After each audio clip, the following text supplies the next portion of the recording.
नमस्कार दोस्तों, आपका हमारे चैनल पर स्वागत है। आज की इस वीडियो में हम पढ़ने वाले हैं दो बैलों की कथा। यह कथा प्रेमचंद जी की कथा है। इसमें प्रेमचंद जी ने कृषक समाज और पशुओं के भावनात्मक संबंधों का वर्णन किया है। इस कहानी में उन्होंने बताया है कि स्वतंत्रता जो है वो आसानी से प्राप्त नहीं होती, उसके लिए हमें बार बार संघर्ष करने पड़ते हैं और इस तरह से वे परोक्ष रूप से यह कहानी आज़ादी के आंदोलन की भावना से जोड़ते हैं। चलिए कहानी को शुरू करते हैं। जानवरों में गधा ही एक ऐसा जानवर है जिसे बेवकूफ़ की संज्ञा दी जाती है। आमतौर पर हम किसी को मूर्ख कहने के लिए उसे गधा कह देते हैं। गधे के अलावा सभी जानवर क्रोधित हो सकते हैं, किंतु गधा बेचारा सीधा रहता है। गधे का स्वभाव शांत, साधुओं और मुनियों की तरह होता है। यही कारण है कि विदेशों में भारतीय लोगों की इतनी दुर्गति होती है और वे चुपचाप सब सहन करते हैं। अगर वे भी ईंट का जवाब पत्थर से दें तो शायद सभ्य कहलाने लगे। कहते हैं कि जो गधा है वो बहुत ही शांत स्वभाव का होता है और उस पर जितना बोझा डाला जाए वह उतने ही बोझे को उठाकर एक जगह से दूसरी जगह पहुंचा देता है। और इसी तरह से भारतवासी भी हैं। विदेशों में साथ उनके कैसा भी व्यवहार हो वे चुप ही रहते हैं।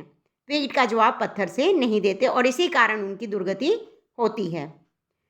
जापान को पूरा संसार केवल विजय से पहचानने लगा था। लेखक के अनुसार गधे का अनुज बैल है, जो सीधा तो है परंतु कभी कभी अड़ियल बन जाता है। झूरी नामक किसान के दो बैल हीरा और मोती थे। दोनों बैलों में पक्की मित्रता थी और वे सारे काम मिलकर करते थे। वे इशारों से एक दूसरे की बात समझ जाते थे। एक बार झूरी का साला बैलों को अपने घर ले जाता है। साले का नाम है गया। जब गया बैलों को ले जा रहा था तब बैलों को लगा झूरी ने उन्हें बेच दिया है। उन्होंने गया को पूरे रास्ते परेशान किया। वे समझे कि गया उनका नया मालिक है। वे सारे रास्ते झूरी के बारे में सोचते रहे थे। शाम को जब वे गया के घर पहुंचे तो उन्हें सब कुछ पराया लग रहा था, क्योंकि यह उनकी जगह नहीं थी और पराई जगह पर भूख लगते हुए भी वे कुछ नहीं खा पाए। रात को जब सब सो गए तो वे रस्सियां तोड़कर झूरी के घर वापस लौट आए। अपने बैलों को देख झूरी बहुत खुश हुआ, लेकिन झूरी की पत्नी जल उठी और बोली, कैसे नमक हराम बैल हैं, एक दिन वह काम न किया, भाग खड़े हुए। झूरी ने कहा, नमक हराम क्यों है? चारा दाना न दिया होगा तो खाते क्या? तो क्या करते? उन्हें चारा दाना तो मिला ही नहीं होगा, तो भागते नहीं तो क्या करते? झूरी उनकी साइड लेता है। गुस्से में झूरी की पत्नी ने बैलों की देखरेख करने वाले से कहा कि इन्हें केवल सूखा चारा ही खाने में दिया जाए। उसने ठीक वैसा ही किया।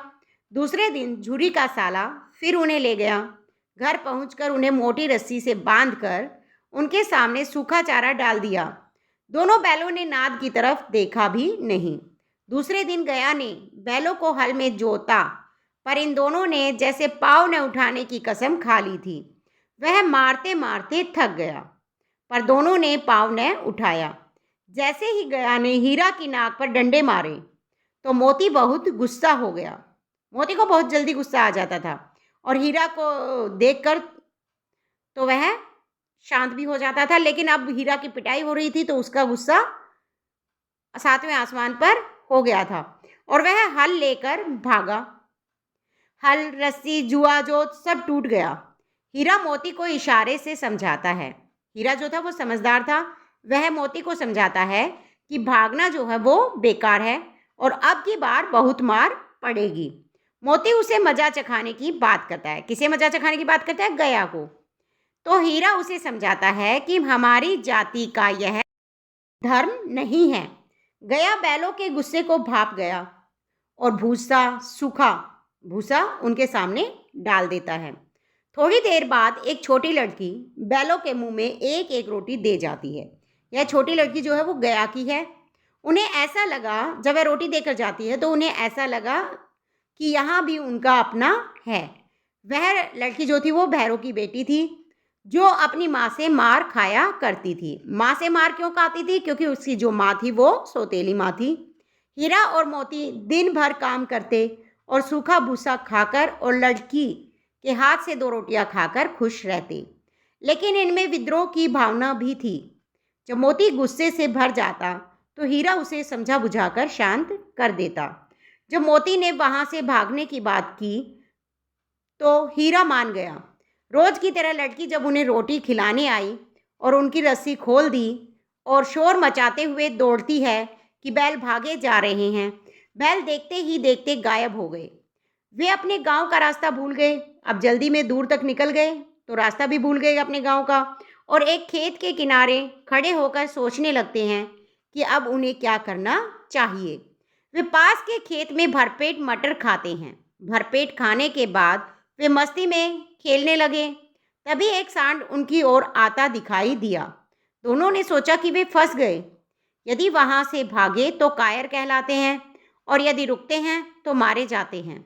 दोनों ने योजना बनाई कि एक साथ चोट करेंगे, मतलब एक साथ सांड पर वार करेंगे। हीरा ने आगे से वार किया और मोती ने पीछे से टक्कर मारी। इस तरह सांड जख्मी होकर वहां से भाग गया। भागता हुआ सांड गिर पड़ता है। मोती उसे मारने जाता है किंतु हीरा उसे रोक लेता है और कहता है कि गिरे हुए शत्रु पर वार नहीं करना चाहिए। उन्हें फिर घर जाने की चिंता होती है। मोती कहता है कि खा कर सोचते हैं। वह फिर मटर के खेत में घुस गया। हीरा ने उसे मना किया पर वह माना नहीं। तभी 2 आदमी लाठी लिए उन दोनों को घेर लेते हैं। मोती के खुर सींचे खेत में के कीचड़ में धंस जाते हैं। अब क्योंकि खेत में पानी था तो कीचड़ बना हुआ था, उसमें मोती के खुर धंस जाते हैं। हीरा ने देखा कि मोती फंस गया तो वह भी वहां आ गया। दोनों बैलों को मवेशी खाने में बंद कर दिया गया। मवेशी खाने में उन्हें सारा दिन भूखा रखा गया। उस जगह अनेक जानवर लाशों की तरह पड़े थे। जैसे जैसे रात होती है, हीरा मोती से वहां से भागने को कहता है। हीरा अपने सींगों से कच्ची दीवार तोड़ने का प्रयास करता है। ऐसा करने पर मवेशी खाने के चौकीदार ने हीरा पर डंडे बरसाए। मोती टक्कर मारकर धीरे धीरे आधी दीवार गिरा देता है। जब पहले हीरा पकड़ा जाता है तो उसके बाद मोती टक्कर मारकर दीवार गिराने का काम करता है। दीवार के रास्ते घोड़ियाँ, बकरियाँ, भैंसें तो वहां से भाग गई, लेकिन गधा डर के मारे भाग न सका। मोती हीरा को बिना लिए वहां से जाना नहीं चाहता था। मोती सींग मार मार कर गधों को वहां से भगा देता है। वह स्वयं हीरा के समीप आकर सो जाता है। सुबह मवेशी खाने का हाल देखकर चौकीदार ने मोती की जमकर पिटाई की और मोटी रस्सी से उसे बांध दिया। दोनों बैलों को 7 दिन तक भूखा रखा गया। सारे दिन में बस एक बार पानी दिया जाता था। परिणाम स्वरूप वे बहुत कमजोर हो गए। आखिरकार उन्हें बेच दिया गया। उनका खरीदार एक भयानक सूरत वाला था, जिसे देखकर दोनों डर गए। उन्हें ईश्वर पर भरोसा था। वे वहां से भाग गए। भागते भागते उन्हें रास्ता जाना पहचाना लगा। जाने पहचाने रास्ते को देखकर उनकी थकान मिट गई। अपने गांव पहुंचकर वे भागे भागे अपने बंधने के स्थान पर खड़े हो गए। झूरी की आंखों से प्रेम के आंसू बह निकले। पीछे से दड़ियल आकर, दड़ियल कौन था? इनका नया मालिक था जिसने इन्हें खरीदा था। दड़ियल आकर हीरा और मोती की रस्सी पकड़ लेता है। झूरी उसका विरोध करता है। जब दड़ियल जबरदस्ती करने लगता है तो मोती ने उसे सींग मारकर गिरा दिया और उसका पीछा करते हुए उसे गांव से बाहर निकालकर मोती आता है। दड़ियल गालियां देता हुआ चला जाता है। कुछ देर बाद उनके लिए अच्छे खाने का प्रबंध किया जाता है। झूरी और उसकी पत्नी दोनों ही उनको प्यार करने लगते हैं। तो ये थी हीरा और मोती की कहानी। दोस्तों, वीडियो अच्छी लगी है तो लाइक शेयर ज़रूर कीजिएगा। यदि आप हमारे चैनल पर नए हैं तो चैनल को सब्सक्राइब कीजिए, बेल आइकन प्रेस कर लीजिए ताकि अगली वीडियो का नोटिफिकेशन आप तक पहुंच सके। धन्यवाद।